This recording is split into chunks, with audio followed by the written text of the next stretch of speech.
Dans cette vidéo, on va voir les techniques de sélection qui vont permettre ensuite d'aller masquer comme il faut nos images quand on veut faire du montage. Donc, je reviens à mon Photoshop. On a vu l'interface dans la vidéo précédente. Ce que je vais faire, c'est que je vais maintenant, au lieu de créer un nouveau document, je vais faire ouvrir, puis je vais partir d'une image en soi. Puis dans le dossier d'image de l'exercice 1, là, vous allez avoir sélection de forme qui est ici. Et vous allez avoir une image, une photo avec plein de formes différentes. Donc là, le défi, c'est qu'on va travailler différentes techniques de sélection pour être capable d'aller choisir là, des formes qui sont plus complexes. Donc, les outils de sélection, il y en a plusieurs, il y en a vraiment beaucoup dans Photoshop.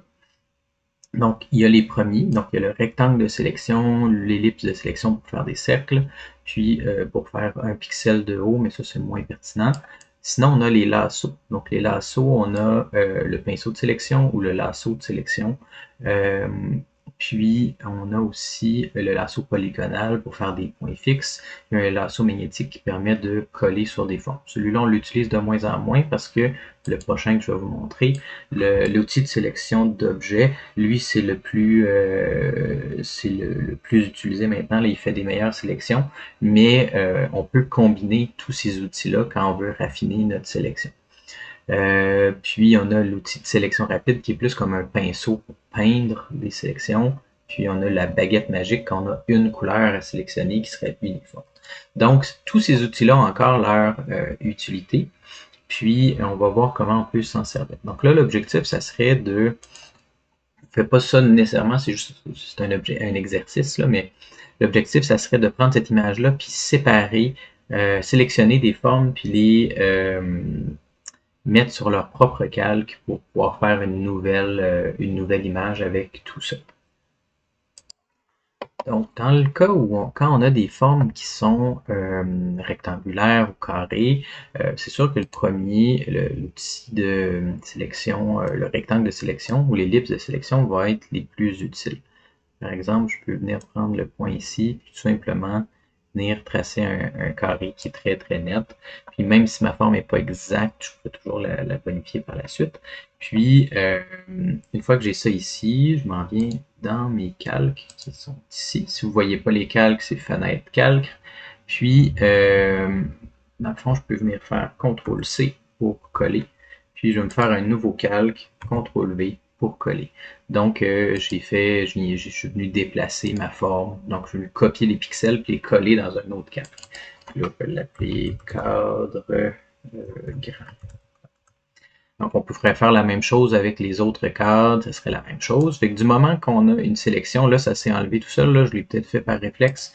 Si on a une sélection puis on veut l'enlever, ben, on a maintenant des options qu'il n'y avait pas avant, mais s'il y a toujours le menu sélection désélectionner si jamais on ne le trouve pas, si jamais le menu n'est pas visible.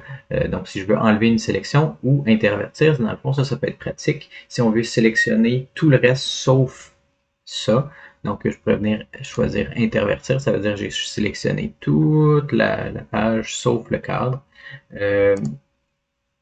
Ou je peux faire un clic droit sur ma sélection, intervertir, même chose. Donc on peut revenir à ça. Donc CTRL-C, il faut s'assurer quand on veut copier des pixels d'avoir le bon calque. Sélectionner CTRL-C, CTRL-V. Là, je peux mettre cadre petit.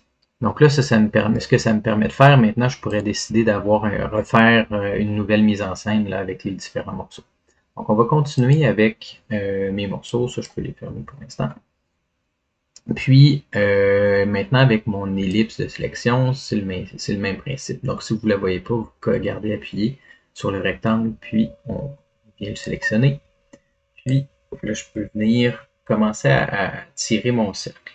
Là, mon cercle, ça se peut qu'il soit déformé. Donc, si j'appuie sur majuscule ou shift, là, ça permet de garder les formes. Puis si j'appuie sur alt, ben, le centre de mon cercle va être le centre du cercle, ça va être où j'ai commencé à cliquer au départ. Puis, si jamais vous avez fait une sélection, on peut la désélectionner, on peut recommencer. Puis, dans le cas d'un cercle, si jamais c'est pas tout à fait comme vous voulez, par exemple, j'ai fait ma sélection, Je ne l'ai pas ici, mais dans le menu sélection, transformer la sélection si je veux réajuster. Par exemple, j'aimerais venir réajuster ma sélection comme ça.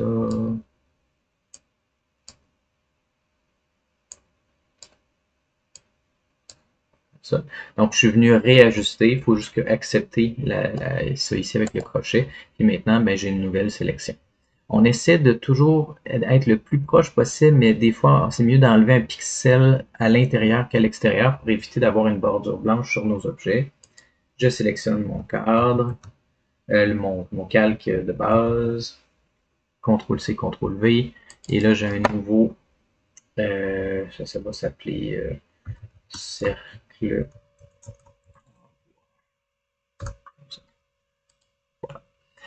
Autre chose, donc ça c'est les outils de base. Maintenant dans les lassos, le lasso polygonal lui va être pratique quand on a des formes qui ont qui sont très géométriques, qui ont des côtés très définis. Si jamais je veux me rapprocher pour faire ma sélection, ça peut être pratique aussi. Je peux prendre la loupe, puis me déplacer et prendre la main ou appuyer sur la barre d'espacement pour me déplacer. Donc on peut se rapprocher dans ce temps-là sans problème. Je reprends mon outil. Et là, je clique et là, ça me permet d'avoir une sélection qui est très nette avec des lignes qui sont super définies. Ça peut être pratique quand on a des formes, là, puis on veut découper une forme très très nette à l'intérieur de ça. CTRL-C, CTRL-V, étoile.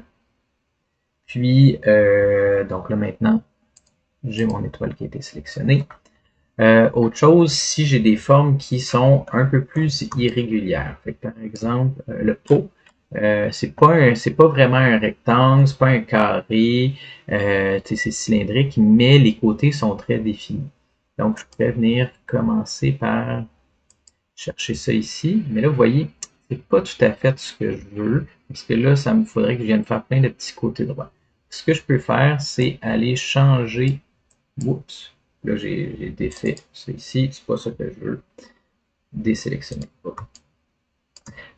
L'autre outil qui pourrait être pratique, ça serait le lasso magnétique. Le lasso magnétique, on s'assure de sélectionner la bonne forme parce qu'il va se baser sur celle-ci. Et ce que ça va faire, c'est qu'il va coller les formes. Comme ça. Hop. Là, on peut cliquer pour imposer des points. Puis, comme ça, ici, je peux venir chercher des formes qui sont nettes, mais qui sont arrondies. Après ça, peut-être que les côtés, je vais venir nettoyer après par la suite. Quand je suis rendu au bout, vous voyez qu'il y a un petit rond qui s'ajoute à mon icône. Ça veut dire que ma forme est complète. Maintenant, je peux terminer comme ça. Et là, si jamais je me dis, ben là, ici, je vais me rapprocher, vous allez voir, là, ça fait comme un petit espèce de petit zigzag. Moi, j'aimerais ça une ligne qui est plus nette. Ben, on peut combiner nos différents outils, que ce soit le premier, le deuxième, le troisième. Et là, on se rend compte, en haut, il y a des petits carrés spéciaux. Le premier, c'est la sélection normale. Ça veut dire que si je refais une sélection, ça efface tout puis ça en fait une nouvelle. Le deuxième, c'est que si je fais une forme comme ça, vous voyez, ça va ajouter à ma sélection. C'était pas ça ce que je veux. Moi, je voudrais soustraire, mais dans ce cas-ci, c'est juste pour vous montrer ce que ça fait. Là, de l'autre ici, ben, ça va venir soustraire. Fait que je pourrais venir sélectionner tous les pixels comme ça en disant tout ce que je sélectionne va être enlevé de ma sélection. Donc là, ça fait une sélection qui est peut-être un peu plus nette. Comme ça. Puis là, je pourrais décider d'avoir comme ça. Comme ça. Donc là, ça me fait une sélection qui est un petit peu plus nette sur la fin. Puis si j'ai besoin, ben, je pourrais venir rajouter de la même manière ici. CTRL-C, CTRL-V, le tout en minuscule, je vais respecter la même nomenclature. J'ai mon petit pot qui a été sélectionné. Super. Donc le lasso magnétique puis le lasso polygonal. Polygonal, c'est des points. Le magnétique, ça permet de coller. Le lasso tout court, lui, il est pratique quand on veut faire une première sélection générale. Par exemple, J'aimerais, moi, ce petit rocher-là. Ben, tiens, je vais aller faire une sélection. Oups, sélectionner quelque chose qui existe. Donc là, j'ai ça ici. Là, j'aimerais enlever des morceaux, par exemple. Ben, là, ça peut être une autre méthode, c'est de venir sculpter avec le lasso qui, lui, il colle à rien. Le lasso normal, lui, il est plus, si vous avez par exemple une tablette graphique, ça peut être pratique, c'est un petit peu plus organique, plus gestuel.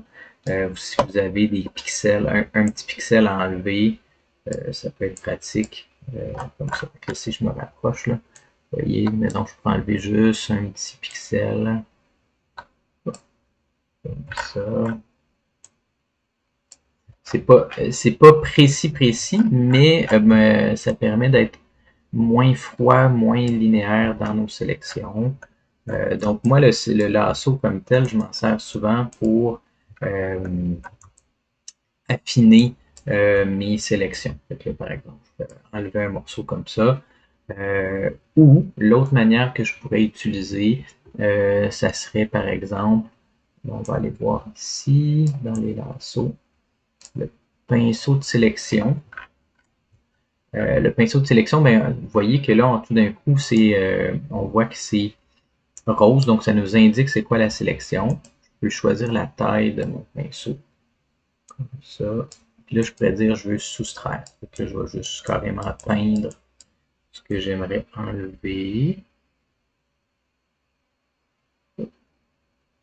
Fait qu'il y a plusieurs manières d'arriver au même résultat. Ça va dépendre de la forme de l'objet qu'on veut sélectionner dans nos images pour faire du montage. J'arrive ici, puis je me rapproche. Là, vous voyez, j'ai trop dépassé un petit peu, fait que je vais prendre additionner, puis je vais juste venir peindre ma sélection de cette manière-là. C'est nouveau comme outil, il n'y avait pas ça il n'y a pas si longtemps. Ça se peut, dépendamment de la version avec laquelle vous travaillez, que cette version-là, cet outil-là ne soit pas disponible. Mais c'est très fluide, c'est très agréable à utiliser. Puis, comme ça. Donc, du moment que je change d'outil, là, on va voir, ça va revenir à notre sélection. Fait que ça permet de nettoyer aussi nos sélections, d'affiner. CTRL-C, CTRL-V, puis là, je vais appeler ça poche. Que j'ai ma petite sélection. Puis, qu'est-ce qu'on recherche dans une sélection? Bien, on veut essayer que ça suive le plus possible la forme naturelle de l'objet. Des fois, on peut tricher aussi puis couper des morceaux, mais l'idée, c'est que ça soit... faut pas qu'on ait l'impression que ça soit pixelisé ou que la sélection soit dentelée, par exemple. Alors, autre option qui s'offre à nous dans les outils. Et là, on a les troisième bloc, c'est les outils de sélection d'objets. C'est celui-là que vous allez utiliser le plus souvent. C'est très pratique. C'est celui-là qui fait la meilleure sélection parce que ça analyse la forme puis le contexte. Après ça, des fois, on peut le bonifier. Moi, si j'étais vous, j'enlèverais le petit carré ici, là, sinon ça tire des ressources sur la machine. Là. Enlever cet élément-là. Puis je vais me remettre en mode normal, puis je vais prendre le lasso. Fait que maintenant, ce que je peux faire, c'est juste dire je veux sélectionner. Là, j'ai pas sélectionné le bon calque, fait qu'il va rien trouver. Je veux partir de lui. Donc là, je vais dire OK, je cherche là-dedans une forme. Là, vous voyez, ça a sélectionné presque parfaitement toute ma forme, mais avec des petits détails que je pourrais peaufiner par la suite. Donc là, je pourrais venir chercher ça ici. Oups, je pourrais ajouter ce qui manque, puis enlever ce qui a été pris entre eux.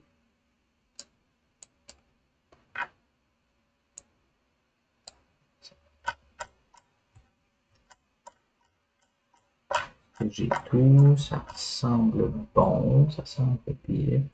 Oups, l'inverse. Il n'y avait pas pris tout le ici. Je ratisse avec l'épaisseur, comme ça. Tiens, voilà. Là, je reviens à un autre outil juste pour qu'on visualise la forme. CTRL-C, CTRL-V. Voilà. Là, j'ai ma petite lampe. Super. Donc, pourquoi on ferait ça des sélections? C'est qu'éventuellement, on va voir que là, pour l'instant, je les mets sur un nouveau calque. C'est pas ça le plus utile, mais souvent, on va vouloir utiliser des masques pour utiliser des méthodes non destructives pour garder nos images comme telles, pas les découper, mais ça peut être pratique quand on veut faire un photomontage, d'avoir les éléments individuels qu'on peut venir déplacer, déformer, etc. Je vais remettre mon image. Dans le dernier que je veux vous montrer, ça serait par exemple la baguette magique. La baguette magique, elle va être pratique quand on a quelque chose qui est presque tout de la même couleur. Par exemple, si je veux sélectionner tout le fauteuil, oups, D pour enlever la sélection, je vais sélectionner mon arrière-plan. Et là, c'est pas tout à fait ça que je veux. Moi, j'aimerais peut-être sélectionner c'est ici. Dans les options de la baguette magique, en fait, ça serait pratique pour le pot. C'est tout ce qui est pareil, dont les pixels sont similaires. Si vous voulez sélectionner aussi juste les pixels orange dans tout bleu, dans toute l'image, ben là, il faudrait enlever les pixels contigus. Les pixels contigus, c'est des pixels qui se touchent. Là, je pourrais dire, trouve-moi tous les bleus dans notre image. Et plus j'augmente la tolérance, plus ça va aller chercher. Je vais peut-être trop augmenter. Puis je peux faire mon petit plus. Venir sélectionner tous les bleus. Puis là, je suis allé trop loin. Donc, je suis allé chercher tous les bleus de pixels bleus de mon image. Donc là, vous voyez, j'ai même sélectionné dans la roche, etc. Donc, c'est pratique quand, surtout dans des formes qui sont peut-être plus cartoon ou qu'on a des illustrations où on a une seule couleur qu'on voudrait sélectionner l'orange pour le remplacer, par exemple. Dernier outil, ça serait l'outil de sélection rapide. Ben, l'outil de sélection rapide, c'est un peu comme le pinceau, mais qui va détecter les formes autour. Que ça peut être pratique quand on veut sélectionner. Puis là, vous voyez, j'ai trop sélectionné, j'en enlève. Hop. Et qui va essayer de reconnaître les formes quand même bien, mais je vous dirais que depuis que lui est arrivé, sélection d'objets, ça fait une meilleure job pour sélectionner les morceaux. Donc, je viendrai ajouter ici. Et ça me fait un bien meilleur travail de sélection. Fait que gardez ça en tête, puis CTRL-C, CTRL-V, on a la chaise, fauteuil, peu importe.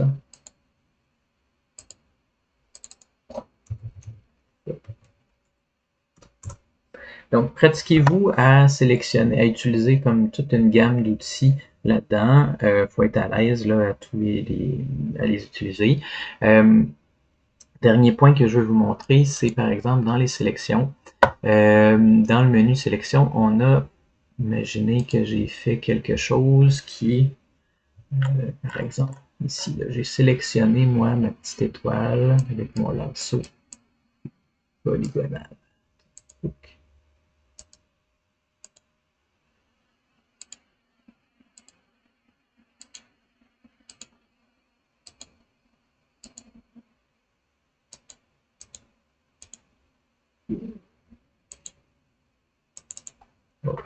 Puis là, je trouve que le lasso, il fait des lignes qui sont trop nettes, trop définies. Donc, il y a moyen d'aller soit d'augmenter, donc étendre dans le menu modifier, vous avez dilater qui va augmenter de peut-être 2 pixels, 3 pixels, contracter qui va réduire d'un pixel. Donc, ça va permettre